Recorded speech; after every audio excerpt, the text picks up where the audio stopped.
Hello, ladies and gentlemen. Welcome back to Chapter 3, Day 3. We are in Section 3.2, Day 1, Prediction, Residuals, and Interpreting a Regression Line.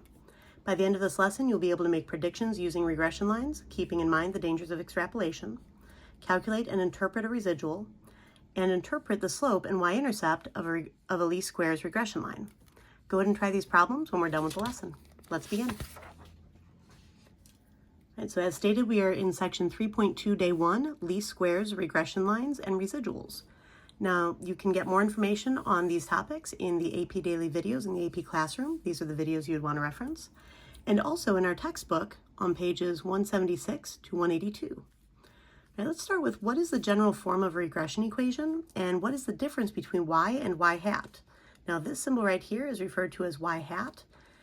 The triangle at the, that's up over the y often reminds me of a pirate hat, like kids used to make with newspaper. Okay, that's how I actually remember how this is named. Now the general form is y hat equals a plus b times x. Now this is where a is the y-intercept and b is the slope of the regression line. Now y is the actual value of y. So if you were to go and measure your handspan and your height, let's say, and you were trying to use handspan to predict height, you would be measuring both of those physically in the classroom. And the physical heights that you actually measured would be y. Now, once we graph all that data and we create a line of best fit, then any y values that we calculate by putting handspans into our equation and calculating the heights coming out of it, those would be predictions based on a specific value of x using the model from our data, but they would not be real measurements gathered physically in real life. So y hat is how we change the y variable to indicate that we are making a prediction based on data, but that it was not actually part of the data set itself.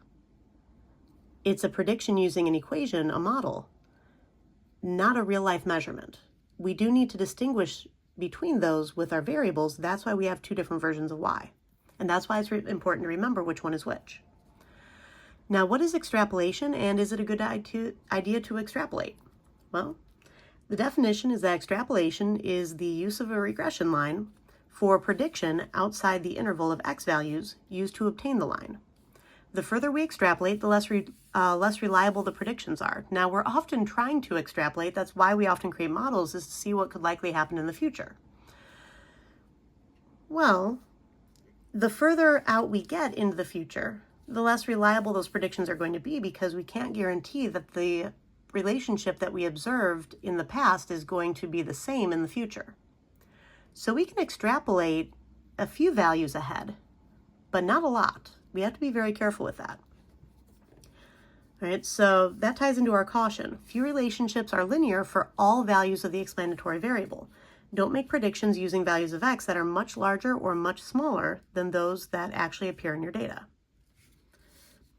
All right, and let's go ahead and start with example 1. Now we'll be referring to this same example as we go throughout the lesson in several different places. And the question is, how much candy can you grab?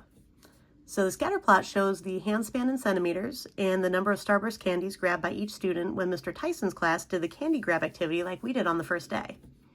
The regression line y hat equals negative 29.8 plus 2.83x has been added to the scatter plot. All right, so we have the original scatter plot that they had, and then the least square regression line. And you will see in the future how to come up with that equation. We're not quite there yet, but we're going to look at how to use one if you're given one to start with. All right, so for part A, Andres has a handspan of 22 centimeters. Now remember, handspan was our explanatory variable, so that was our x. So they've given you an x value. And you're asked to predict the number of Starburst candies he can grab. You're asked to figure out the y value, but the prediction of the y value, which is why you're asked for y hat. So we're going to use our equation for calculating y hat. Y hat is equal to negative 29.8 plus 2.83 times handspan in centimeters, so times 22. And if you put all of this into the calculator exactly as it appears, negative 29.8 plus 2.83 times 22, then you get 32.46 Starburst candies. Right, so our predicted number of Starburst candies that he can grab is 32.46 Starburst candies. Don't round to the nearest Starburst candy. Go ahead and leave this in decimal format.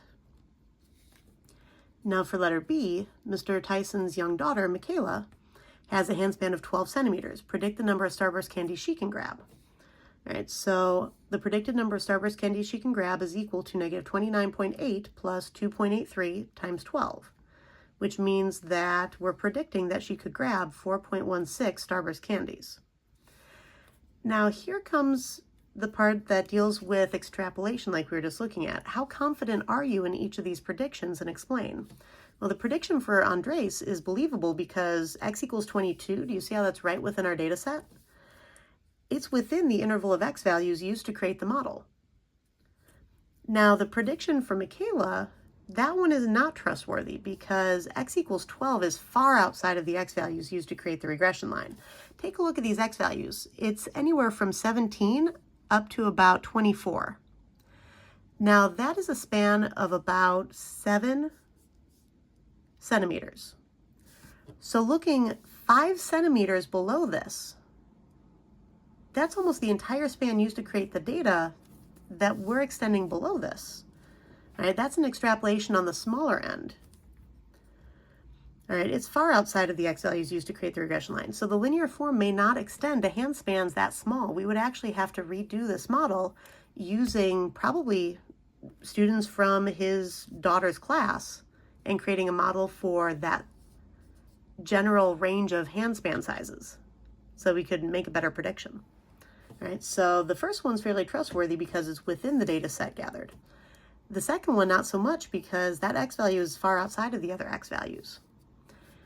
Now, what is a residual and how do you interpret a residual?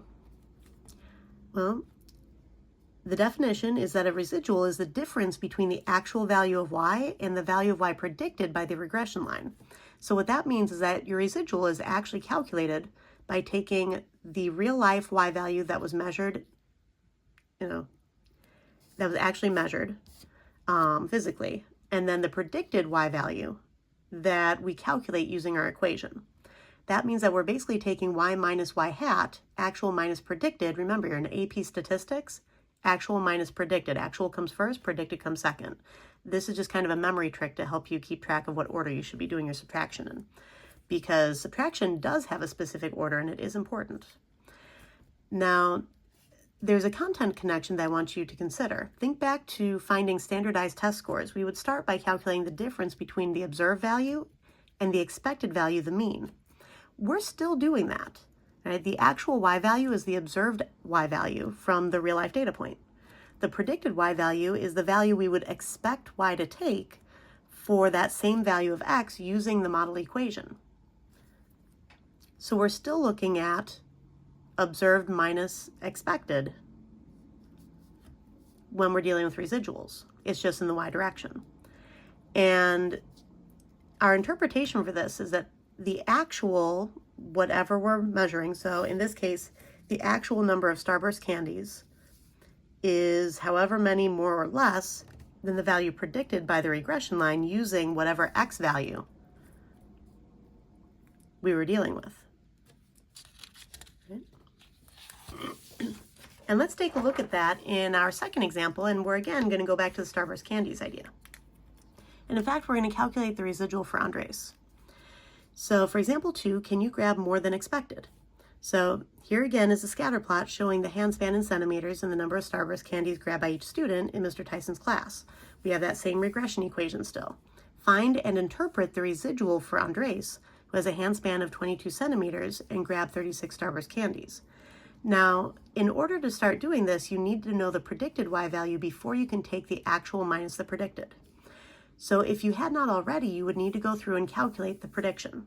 So I have my predicted y value is equal to negative 29.8 plus 2.83 times 22, and we got 32.46 Starburst candies predicted in our previous example. Now the residual is the actual number of Starburst candies that he was able to grab minus the predicted. So it says up here that he actually grabbed 36 Starburst candies. So he measured his hand span at 22 centimeters and he grabbed 36 Starburst candies. So 36 minus 32.46, that gives us 3.54 Starburst candies. So Andres grabbed 3.54 more Starburst candies than the number predicted by the regression line with x equal to the hand span. So if we're looking at the regression line, calculated, comparing Starburst candies to hand span, he grabbed this many more than predicted. Notice that the actual value is larger than the predicted value. That's why it's more. And that's how you use this interpretation sentence to interpret residual. And then two more interpretations. Now these are interpretations that you have had to do in the past. Let's see if we can master them this time around. Right? So how do you interpret the slope and y-intercept of a regression line? You guys have had to interpret slope and y-intercept for years. Let's make sure that we have it mastered by the end of this chapter. Right? For slope, the predicted, whatever your y value is, goes up or down based on whether it's a positive or negative relationship by about, give whatever your slope value is, for each increase of 1, write down the units and then write down your x variable. All right, so let's take a look at that in practice, because the fill in the blanks, they're useful, but it's a lot easier to see an example. So for our third example, we're grabbing more candies. So the scatter plot still shows this from up here. And each student in Mr. Tyson's class, so for each student's class, we also have this equation. Now to interpret the slope of the regression line.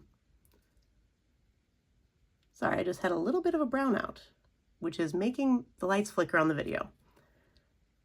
All right, I think it's resolved itself. All right, so for letter A, interpret the slope of the regression line. So this right here, the slope is always whatever is multiplied by x. So 2.83.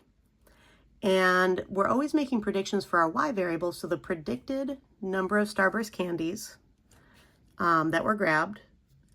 So the predicted number of Starburst candies grabbed, the predicted, fill in your y variable, goes up by, because this is positive, so it goes up. So it goes up by 2.83. Notice I use the number for the slope. For each increase of 1 centimeter in hand span.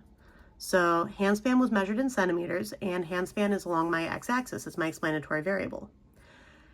Because this is already divided out, it's a decimal answer, this is always interpreted as a unit rate. The top number in slope is always your change in y. The denominator is always your change in x.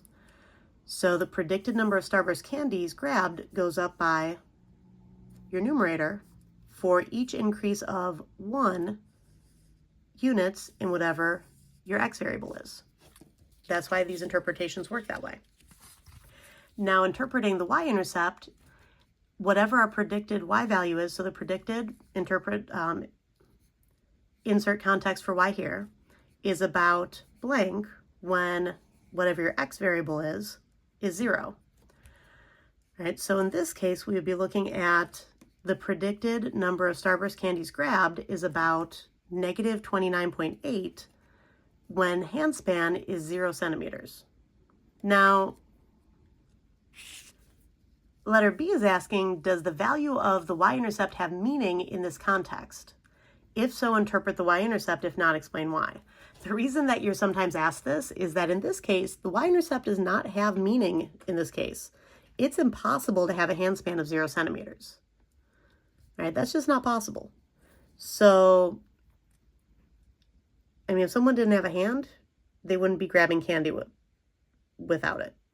All right, so it's not possible to have a hand span of 0 centimeters. Not if you actually have a hand. So this one does not make sense to actually interpret. Usually we only interpret values that make sense, but I wanted to show you how the interpretation will work if it did make sense. And something to note is that these are called the estimates of the parameters of the regression line in the course and exam description. All right, so when you're asked to estimate the parameters of the regression line, they're referring to the slope and y-intercept of your regression line. And finally, what is the most common error students make when interpreting slope or y-intercept? Well, You often forget to include the non-deterministic language such as predicted. These are not actual Y values. These are not actual numbers of Starburst candies grabbed. So you have to identify that in your interpretation by saying that these are the predicted number,